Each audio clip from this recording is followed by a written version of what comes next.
Hey everybody, this is Sean from the Amala Foundation. I wanted to welcome you to our 200-hour community yoga teacher training program. I'm making this video as an introduction to the pre-work. I'm excited to give you this pre-work.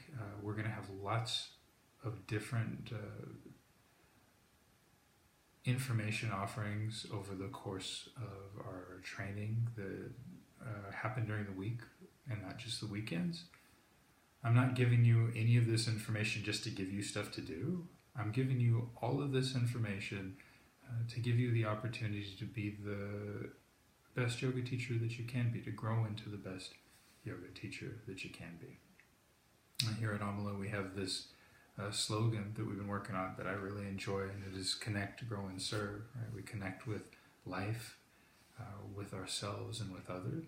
And through that connection, we grow as individuals in wisdom and compassion. And we use that wisdom and compassion to serve our community, which is not different from the practice of an engaged yoga at all. The first thing that we're going to tackle in the information that I'm presenting to you today is kind of just a really brief look at some of the myths surrounding the origins of yoga, and then a brief look at the issues of yoga and diversity. So we're going to dive right into things that are kind of critical and matter. Where yoga came from is important. The history of something is really important.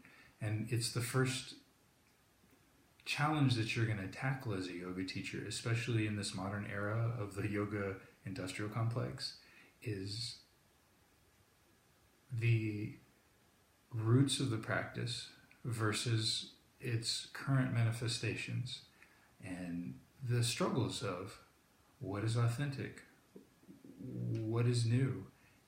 Is new inauthentic, or is new not the real practice? Is the practice limited to people who come from certain spiritual traditions? Are there parts of it that are okay for Westerners? Are there parts of it that are not appropriate for Westerners? How do we treat things that belong to other people with respect? How do we deal with the colonial implications of some of the issues around the practice, the modern colonial and the old colonial? Which parts are due to straight transmission? Which parts are due to cultural engagement and mixing? There's a lot of issues that go around understanding the origins of things. And if we, as teachers, understand the origins of things really, really well, we're able to ask those questions in a healthy way, and we're able to grapple with them and not necessarily always come up with the answer, but we can come up with good questions, and we can come up with answers that matter to us and that spring from real thought and real effort.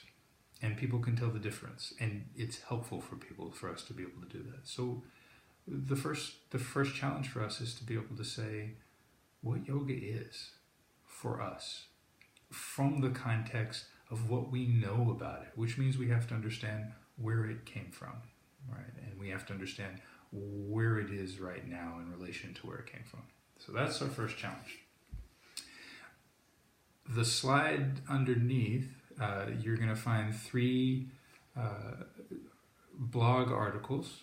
The articles are written from the perspective of tackling the myth, the modern myth, that yoga is 10,000 or 5,000 years old in the way that it presents itself here in the West now. And that's what the author is really tackling. Not that yoga isn't ancient. The author is tackling the fact that we're saying that what we're doing now is what they've been doing forever. And that when we do that, it obscures the complexity of what has happened historically to make this modern movement happen now, right? And also to make all the things that happened or that formed or developed happen when they happened. And when we obscure that, we miss opportunities to engage in complexity, We miss opportunities to be respectful to historical things that actually happen and historical ways of viewing things. And we miss the richness of the context of what it is that we are presenting as yoga facilitators, yoga teachers. So my invitation is just go through each of these articles, read them. It's brief. The scholarship is good. We're going to go over this in much, much more detail on our first weekend. Our first weekend is going to just be tackling this question of where yoga came from, what yoga is, and then looking at yoga psychology. That's going to be our first weekend.